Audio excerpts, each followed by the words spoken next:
And to that point, I mean, he's gotten credibility from lawmakers before, right? Bipartisan credibility. Senators Cory Booker and Lindsey Graham both testified on his behalf in that first trial.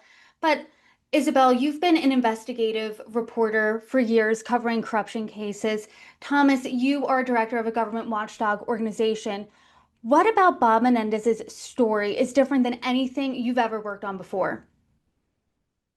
Wow, it's a good question. I think the sheer hubris, and again, I go back to the the evidence, the un, you know, you couldn't, he couldn't lie his way out of the money in his shoes and in his jacket pockets, and that was found in his house.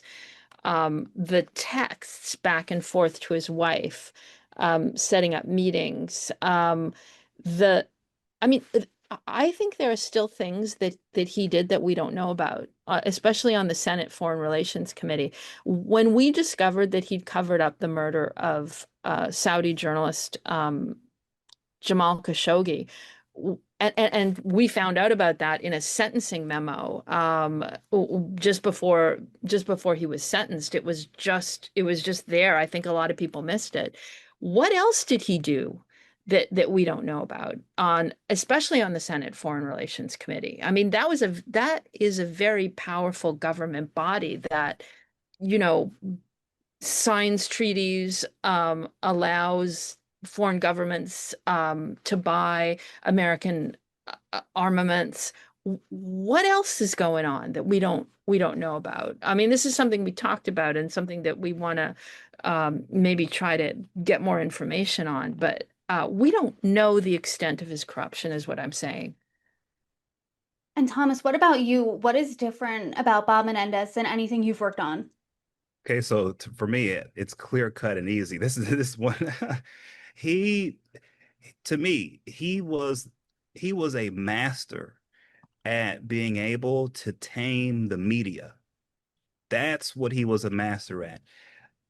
He was able to use his position in the Senate in that Foreign Relations Committee and his access to privileged information from the CIA and other agencies.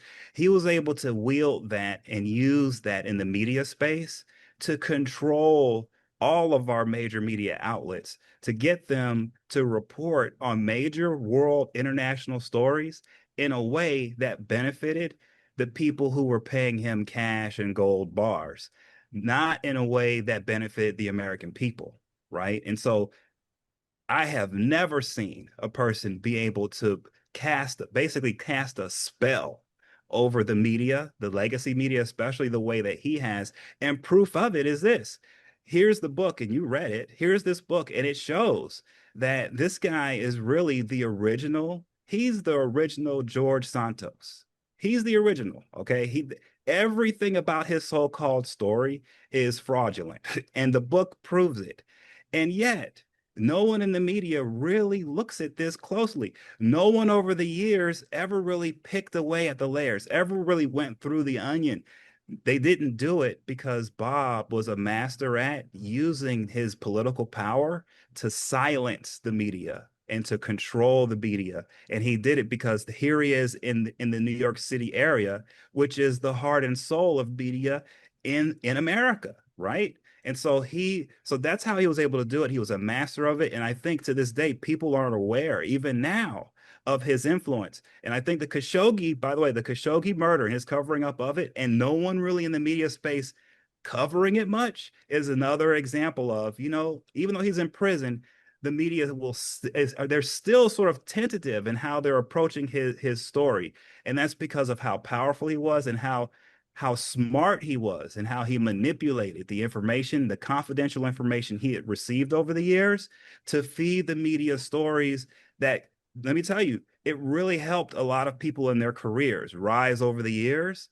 But at the end of the day, it didn't help the American people. And the way it helped Bob was to enrich him with gold and cash. And so that to me was the biggest difference between him and everyone else I've ever worked on, was he was really the master in doing this with the media space.